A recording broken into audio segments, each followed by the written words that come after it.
because it was this huge task of a condo underwater, a house underwater, the timing of trying to sell both, and then the timing of trying to find two houses next to each other in our price ranges in an area of town, like I truly believe that we were happy with. Yeah. Like I truly believe there is not another realtor on the face of this earth that I would have felt so comfortable and confident with.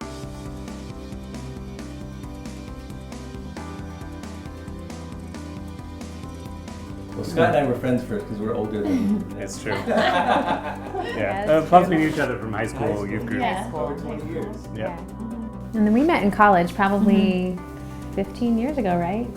Early 2000s, and got to be friends. And then when we graduated, we became roommates. Yeah. And I moved in with Jackie and some friends. And then she actually bought the condo, and I was a roommate with her there. And Scott and I were engaged.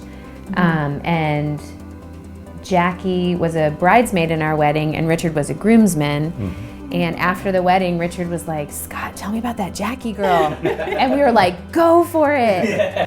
And it was really as we dated and started getting closer that the four of us all would hang out more, and we're like, wow, like we really do well together as couples too. It's hard sometimes to find another couple that you all hang out really well together with, and so like this is pretty unique. In my mind, it initially even just kind of like, I don't know, it just not even a real serious thing. I remember Jackie asked me one time, like, do you think Scott's really like on board with this? Because she and I were like planning. I was skeptical. Years in advance. Like, I don't think it's gonna happen. Yes, years in advance. We're like, this is gonna happen one day. We're praying. We're praying.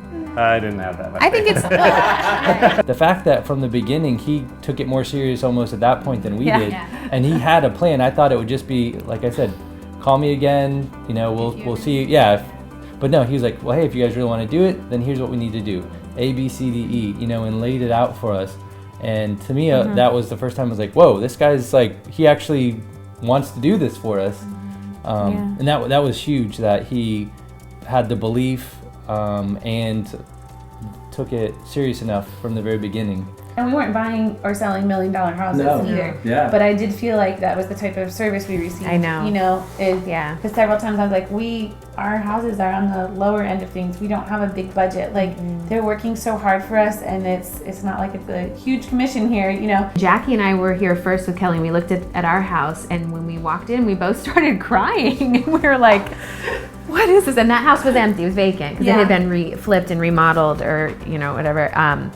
And I just remember walking in and thinking, this is so much nicer than anything I thought either of us would end up with, because the goal was to be next to each other, so we were willing to sacrifice so much because that was the goal. First day that we met with Phil, we were coming home, and we'd ridden together all in the same van, and we were talking through the process, and Scott said something that replayed in my mind over and over again during the process. He said, well, if this thing's gonna work out, it's gonna have to be a God thing, and that's the story we'll get to tell everyone. And so this is our story, and this is what we get to tell everyone.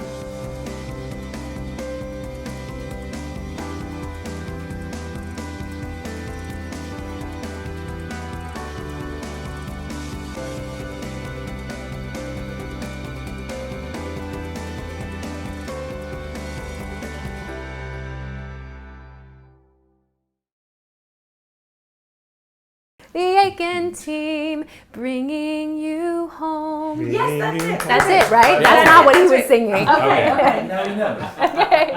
The Aitken Team, bringing you home.